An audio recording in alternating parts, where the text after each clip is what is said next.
Near the end of the Civil War, land west of the fabled 100th perimeter was largely uninhabited by white people. In just 25 years, these white people inhabited the Great West and influenced the demographics and organization through conflict and greed. Before Americans moved to the Great West, there was already warfare between the Indians. Most important among them were the Sioux, who were famous bison hunters. However, as whites edged onto Indian land, Indians contracted white diseases and the presence of whites decreased the bison population. In order to pacify the Indians, the whites tried separating the Indians into tribes and putting them in reservations, where they were promised supplies and peace. Tensions ran high between settlers and natives, with settlers often shooting Indians just to not have to deal with them. The savagery went both ways, as seen in the display of the Sioux War Party's attack on the troops of Captain William J. Fetterman, leaving no survivors. This massacre created bitter feelings towards the native population.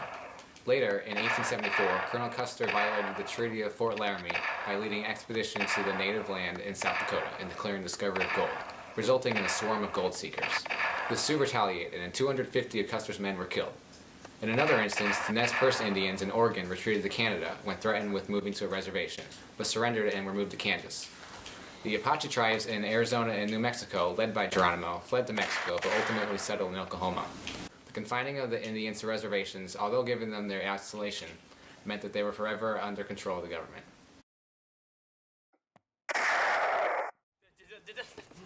I'm hunting buffalo. Keep going. At the end of the Civil War, there were approximately 15 million buffalo left on the plains. However, when the railroad was constructed, the locomotives had to wait up to 8 hours for a herd of buffalo to cross the tracks. As a result, much of the food supply of railroad construction workers became leathery buffalo steaks. By 1885, bison were hunted nearly to extinction, and there were only a few buffalo remaining.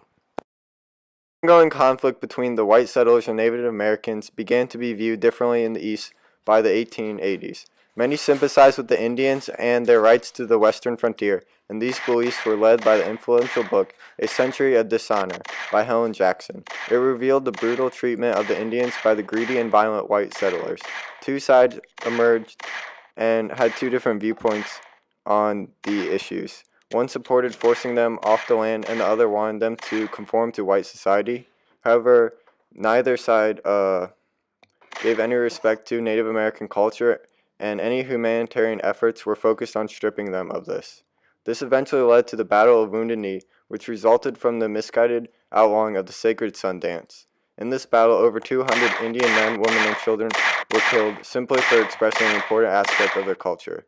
These efforts to wipe out Native American culture culminated in the Dawes Severalty Act of 1887. This stripped all legal rights to tribes in their ownership of the land and gave an Indian head of the household 160 free acres and a slow path to citizenship. These attempts to civilize the Indians were nothing more than greed-fueled attempts to force the Indians off their tribal lands and onto small barren reservations. This act started the gradual decrease in Indian lands, and by 1900, the Indians had lost 50% of what they had in 1880. Miners flooded areas that had a recent spotting of precious metal, often to no avail. One example in 1858 at Pikes Peak, Colorado, the discovery of gold sent droves of wishful miners up to the mountain only to come down with their wagons empty and their hopes dashed. However, not all enterprises concerning gold and silver were lost causes, as seen in the Comstock Lode, an incredibly large deposit of silver ore in Nevada, the first discovered in the United States. It attracted an astounding amount of miners who flocked there in the hopes of taking home their share of the $340 million worth of metal, creating jostling towns with saloons that helped facilitate and house them. The stereotypical vision of the Wild West ensued for the upcoming years with rampant alcohol consumption, gambling, and prostitution. In fact, it was said that there was a saloon every third building. These voracious towns only lasted as long as there was gold in the mines. When it ran out, the towns were utterly deserted, creating creepy but eerily beautiful ghost towns. Eventually, the large-scale but mostly individualistic gold and silver mining drew the attention of big business, and mining was taken over almost completely by advanced machinery and educated engineers. Still, the original 59ers, as sloppy and non-conforming as they were, helped to establish a precedent for women's rights in the West, attracted people out towards the Pacific, and funded the Civil War and railroads, among other things. The Native Americans on the plains were the last native people to remain on their land after Europe crossed the Atlantic. These Plain Indians consisted of many different tribes, all with their own language, religion, and government. They lived hunter and gatherer lives. When the Spanish conquistadors came to America, they brought with them horses. These horses escaped and populated the plains.